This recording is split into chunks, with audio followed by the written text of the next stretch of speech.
pada hari ini kita akan membahas tentang unsur-unsur puisi. Nah, di mana unsur-unsur puisi itu terdiri dari unsur intrinsik dan unsur ekstrinsik. Nah, apa yang dimaksud dengan unsur intrinsik? Unsur intrinsik puisi adalah unsur-unsur puisi yang membangun puisi dari dalam. Unsur intrinsik puisi ini masih terbagi lagi dalam dua jenis, yaitu unsur fisik dan unsur batin. Apa yang dimaksud dengan unsur fisik puisi? Yang dimaksud unsur fisik puisi merupakan sarana-sarana yang digunakan oleh penyair untuk mengungkapkan hakikat puisi.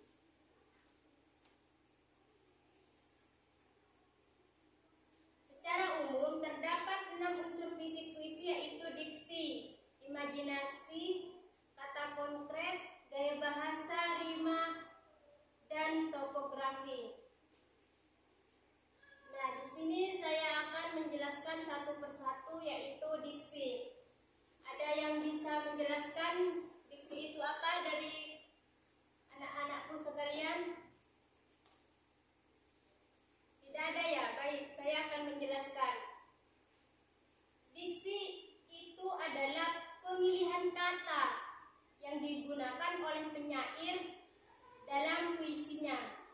Puisi adalah bentuk karya sastra yang padat dengan sedikit kata-kata, sehingga diksi atau pemilihan kata menjadi sangat penting dan krusial bagi nilai estetika puisi. Jadi sudah jelas bahwa diksi itu adalah pemilihan kata, di mana seorang penyair itu harus pintar-pintar memilih diksi agar puisinya itu menjadi bagus dan diterima oleh masyarakat. Nah, yang kedua itu adalah imajinasi. Apa yang dimaksud dengan imajinasi? Imajinasi adalah unsur yang melibatkan penggunaan indera manusia. Imaji dapat dibagi menjadi 3, yaitu imaji suara, bisa dikatakan auditif.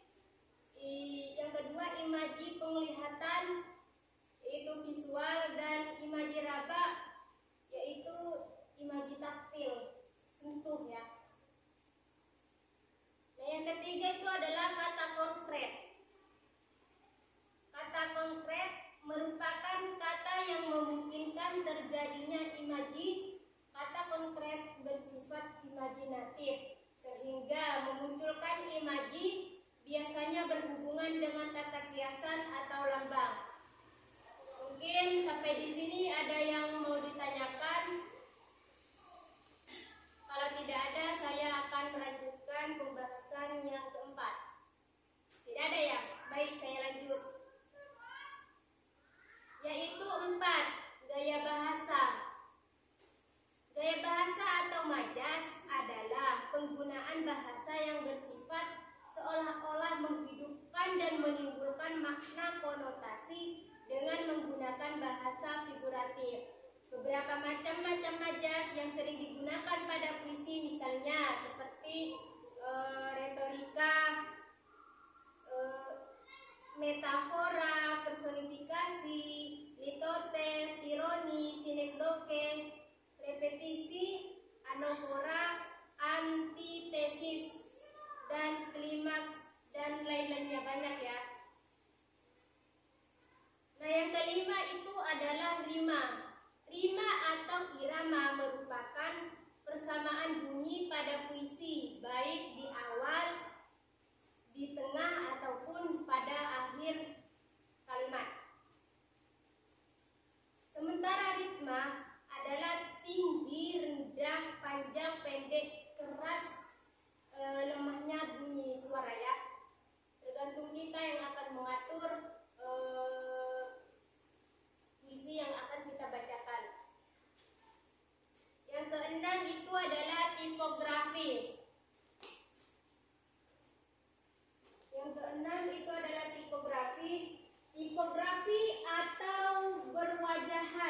adalah bentuk puisi yang dipenuhi dengan kata, tepi kiri, kanan, dan tidak memiliki pengaturan baris.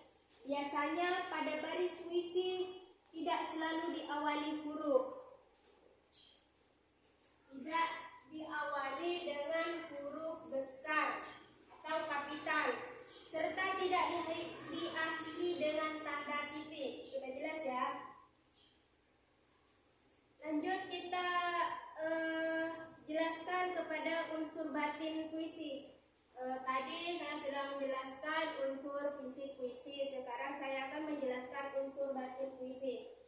Nah, apa yang dimaksud dengan unsur batin puisi? Yaitu merupakan unsur yang berkaitan dengan batin dalam pembacaan puisi. Dalam pembacaan puisi tersebut, secara umum ada 4 unsur batin puisi, yakni tema, rasa, nada, dan amanat. Nah, unsur batin puisi ini ada 4 unsur batin lagi, yaitu tema. Apa yang dimaksud dengan tema? Sebelum kita membuat suatu karya, kita terlebih dahulu membuat tema. Jadi kita lebih mudah dalam mengarang suatu karya. Yang kedua adalah rasa. Rasa atau feeling pada puisi merupakan sikap penyair terhadap pokok permasalahan yang terdapat dalam puisinya. Pengungkapan tema dan rasa erat kaitannya dengan latar belakang sosial, pengalaman, dan psikologi penyair. Kalau tentang unsur batin, berarti ini tentang anunya juga ya, dari dalam, seperti psikologinya penyair, latar belakangnya penyair itu bagaimana. Terus yang ketiga, nada. Apa yang dimaksud dengan nada? Yang dimaksud nada atau suasana pada puisi adalah sikap penyair terhadap pembacanya. Sikap penyair terhadap pembacanya. Nada berhubungan dengan tema dan rasa yang ditunjukkan penyair pada pembaca. Bisa dengan nada menggurui, mendikte, nada sombong, nada tinggi, atau seolah ingin bekerja sama dengan pembaca. Nah, tergantung dengan pembaca puisi tersebut, mau nada sombong, mau nada lembut, tergantung. Dan tergantung juga dengan tema yang diangkat, disesuaikan. Nah, yang keempat adalah amanat. Pada puisi, amanat atau tujuan merupakan pesan yang terkandung di dalam sebuah puisi. Amanat dapat ditemukan dengan memaknai puisi tersebut secara langsung atau tidak langsung. Sudah jelas ya? Sampai di sini paham? Saya akan melanjutkan unsur ekstrinsik puisi. Yang pertama tadi saya menjelaskan tentang unsur intrinsik. Sekarang dari unsur ekstrinsik puisinya. Kalau tidak ada yang mau ditanyakan, baik saya akan lanjut. Unsur ekstrinsik puisi adalah unsur-unsur yang membentuk puisi dari luar. Unsur ekstrinsik pada puisi ini antara lain adalah unsur biografi, unsur nilai, dan unsur kemasyarakatan. Nah, yang pertama yaitu unsur biografi. Yang dimaksud unsur biografi yaitu latar belakang atau riwayat hidup dari sang penyair tersebut.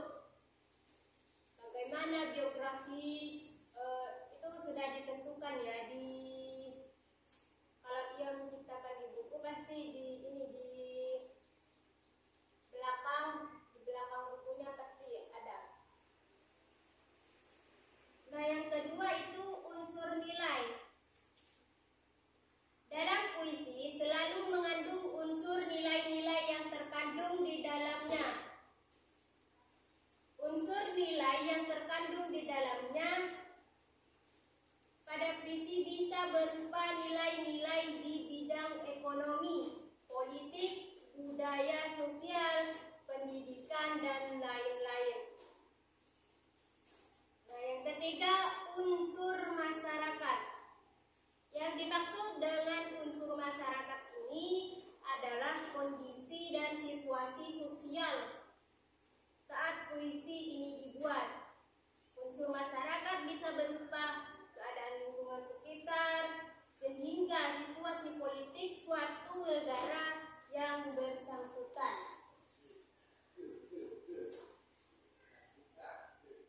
Baik, saya sudah menjelaskan secara detail yaitu unsur-unsur puisi, mulai dari unsur intrinsik sampai unsur ekstrinsik.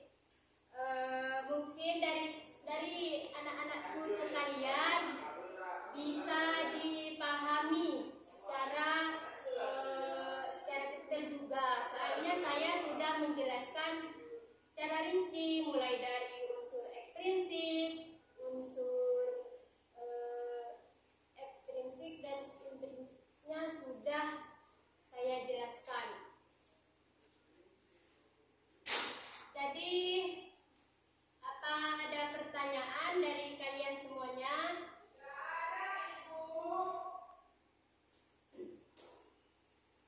Kalau tidak ada, saya akhiri dulu karena waktunya sudah habis. Ya, Assalamualaikum warahmatullahi wabarakatuh. Waalaikumsalam, Ibu. Nah, ya kok tak umsek. Ada aja culah.